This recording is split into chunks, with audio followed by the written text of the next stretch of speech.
Hey everybody, hopefully you're ready for our hopefully only 2 days of virtual learning. If you want a couple quick tips for Google Classroom, Google Meet, I figure I throw a little quick video together. If you have any questions, grab somebody who knows what they're doing and ask them. I'm happy to help out in whatever way I can. I know that Mary Walls as well, among other teachers, are also very happy to help out. In Google Classroom, we're going to show you a couple quick things here that people have asked for on the last few days. Just real quick in Classroom, how to create a link for Google Meet and a way that kids can get there. You can always do the create a calendar invite, or we make a single meet in your Google Classroom for all the kids to go to.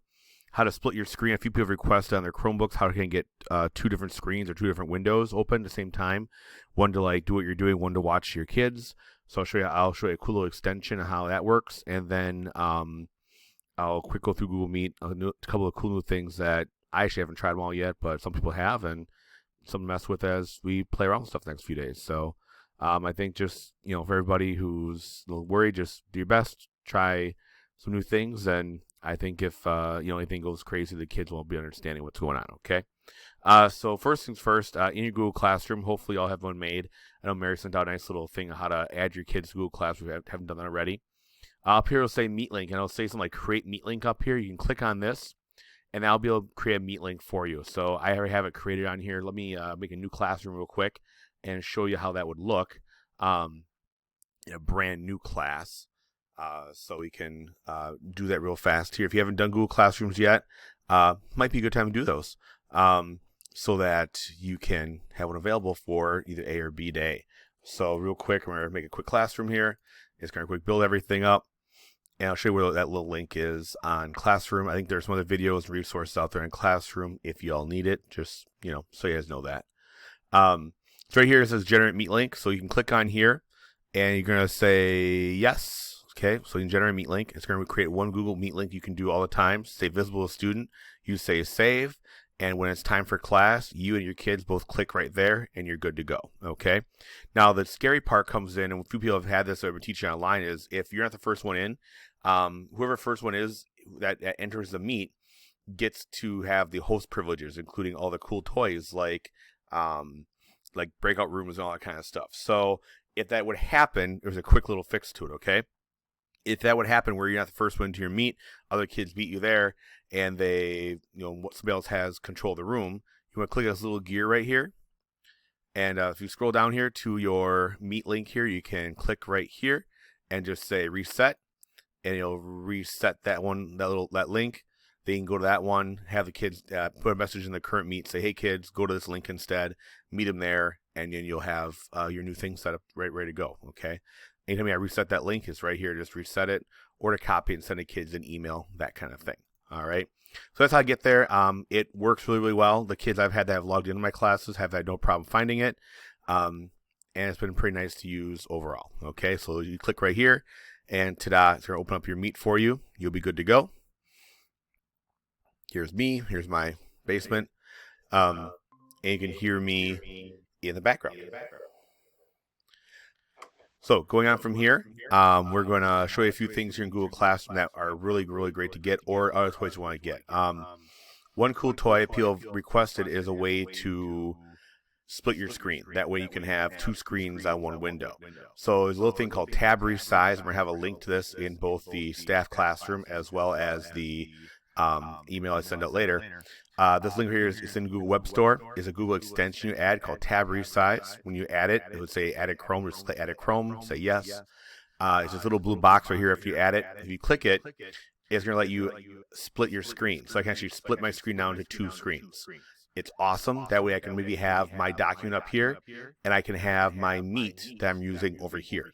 So I can keep track of what I'm showing kids on one screen, and then I can have my Meet where I'm watching my kids and all kind of stuff on another screen if you're using your Chromebook. Some people don't have two monitors. You can do that too if you want to, but this is a nice little tool to utilize, okay? To be able to do that. So I have that link in there.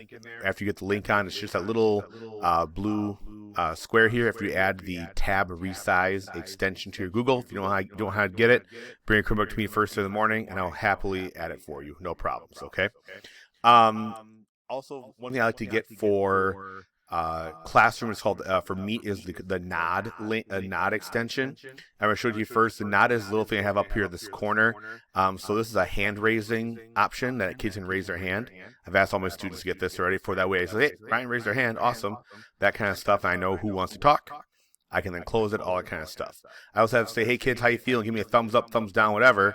Kids can then respond, thumbs up. Close this here. They can respond, thumbs down. You can do applause for people. It's a really cool little extension that can make sure that kids are all there, that kind of stuff. You know, if a kid doesn't turn their camera on, say, hey, give me a thumbs up, thumbs down, how you feel about stuff. Make sure they're also there, that kind of thing. I'll have a link to the Nod extension in my email and in Classroom and in the staff classroom as well. It's right here in the Chrome Web Store. Just click Add to Chrome. You have to probably refresh your Meet if that's the case. You can send the same link out to your kids and say, hey, kids, please get this. And then maybe they'll grab it for you, or send out a little link in your first Meet, that kind of thing, and have them add it. It might be a very valuable thing to have. Okay, so that's Nod, kind of a cool little toy that I like to use a lot. Going forward here, real quick, couple things. If you have the extension here for Google Classroom, there's another raise hand down here in our thing we have, which is a different raise hand option, which will say, hey, person raise their hand. We also have the idea how you want to present things. If you want to present something, you can make that happen. So down the bottom here, it says present now. You can present two ways. One is your entire screen. So you're going to choose what screen you want to present. Let's say I want to present my screen 2, and now I'm presenting that whole screen. So whoever goes in that screen is going to be presented to everybody.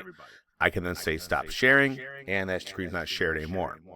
Let's say I only want to present one tab, though, of something.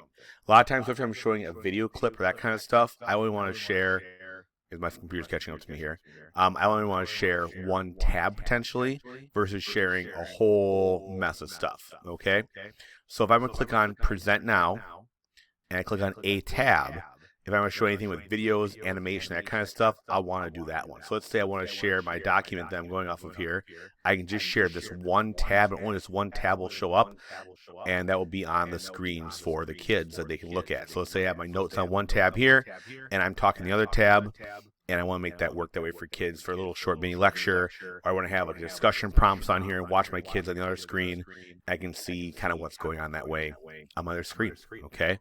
And so those are the share options you have. However you are presenting, you can then turn it off to say stop presenting. If you're showing a video, make sure the audio is on. If you have showing a video, we can go through settings and stuff later if we need to for you guys. I'll skip it case-by-case basis. It should hopefully work for you right away. But if it does, we can fix that too. So my present now is how you present stuff to your kids, okay? Couple of quick things if you don't know about them yet. The additions with our Google Apps for Education suite are over here in Activities. This is where you can do things like add your breakout rooms. And fortunately, I don't have a Meet going, so I can't really show you the breakout rooms how they look. But breakout rooms are like this, and it's just going to let you take the list of kids that you have in the rooms, and then it'll say main call, room 1, room 2, room 3, whatever. You just drag the names to each one, and you can some little discussions. You can pop in and out of the rooms. It's pretty easy to drag yourself from room to room, enter and talk to kids and check in on that kind of stuff. Great for small group discussions, those kind of things. Unfortunately, I don't think you can show your screen, so you may have to like email a copy of something to them, that kind of thing. That's breakout rooms. Polls, you can do a quick poll and kind of see what kids think. Say, is this working? And have the kids answer yes, no. It'll pop up on their screen, and they will see, like you can launch the poll then, and they'll see the poll. It'll pop up on them, and they can say yes, no, etc. You can end the poll when you're done and see how they respond to it. So great little like check question as we're talking online. If you got something like that, you could do question and answer as well. Chance your kids into you have a little answer question panel on there where they can then ask questions, that kind of stuff, and click on the bottom and say ask question. And they can ask questions. And so that's a good way to do it. You can ask questions to kids and vice versa. So here, you can put a question and kids can respond to those questions in your screen and vice versa. Okay? Couple quick little tools and toys to use. Hopefully, there are things you can kind of jump into right away and feel comfortable using as we go our 2 days of online stuff here, or if we have to do more of this in the future, or if you add kids in half and half virtually in class, that kind of stuff. Thanks for listening. I appreciate it. Have a great day, everybody.